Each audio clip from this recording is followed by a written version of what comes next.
Here to talk about planning for planting season, which will be here before we know it, is Adam Barta from Rio Creek Feed Mill. Good morning. Hi there, Melaine. Well, that last story kind of says it all. There's prices all over the board, up and down. This has been a roller coaster for producers. What are we seeing right now in commodities? Certainly a lot of variability, that's for sure. Like you said, ups and downs. But in general, seeing some unprecedented gains in the market over the last few months here. That's welcomed by many of the producers and growers, especially the grain guys. It's time to take advantage of some of those, both on the old crop and also looking at securing some of the good prices that we have right now for next year's crop. That was going to be my question. When should a producer secure? I know there's never a one-size-fits-all answer, but are you seeing people already locking things in? You know, some people really get nervous when they're getting that far out, especially on the winter crops like the soft red winter wheat. We got a real big crop this year that got put in with ideal weather. But you know, you really got to look at least doing a portion of that crop. They're very profitable numbers right now. That you know, at least locking in you know, a quarter, third, half of that crop, I think is a wise idea. Being the markets are so much better than the last few years. When we're planning ahead for some of our needs, fertilizer, always one of them. The costs, though, are continuing to increase. Why is that, and do we see that trend changing? You know, unfortunately, the markets of the fertilizer really ramped up really quickly this winter and through the fall season. A lot of those prices have went up 20, 30, maybe even more versus prices earlier in the winter. So I think there too, it's time to lock in a lot of those if you haven't done so already.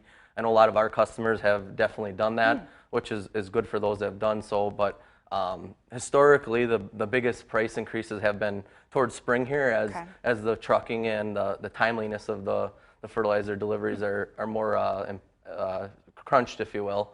So even though we're at quite a bit higher prices that I know I don't like talking about, but I really think there's still more increases to be seen as we get closer to spring. Okay, something that is a bit flat, though, seed prices. Where are we at on that? How soon should those orders be coming in, and why is now the time to really be considering that? Yeah, seed thankfully has stayed fairly flat, maybe some minor increases on some of the more popular varieties, or maybe some of the varieties that didn't produce so well with the storms from last summer, especially through the seed production belt. But definitely, if you haven't done it already, even if cash paying options aren't available, lock them in, get them ordered.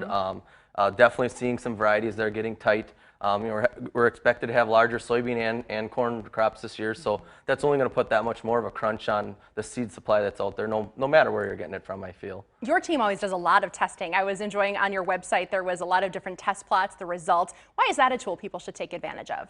You know, most seed dealers out there do some sort of plots and testing, as that's highly valuable to see how those varieties are performing in your area. It can be totally different here in Northeast Wisconsin versus the same variety that might be a little more popular one out in the Dakotas or a western state. So it's really important to see how they're performing in our soil types, our yield environments, and really helps us dial in on picking the best variety on your farm. This last year, we finally had a decent wheat crop. We put a bit more back into storage, but why do we need to be looking at that crop relatively early in the year? You know, the wheat crop, like you said, is a lot bigger this year. Had a perfect fall for getting it in.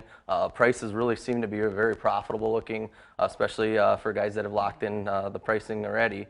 But yeah, it's coming time of the year where we're going to want to be starting to look at the nutrients needed. A lot of farmers will typically put their nutrients on and frost spreading early season to help maximize that yield as much as possible versus doing later in the year. We'll take advantage of the host of experts at Rio Creek Feed Mill and, of course, feed mills in your neighborhood as well. Their website, riocreekfeedmill.com. Thanks for the discussion this morning. Some great points. Thanks for having me, Elaine.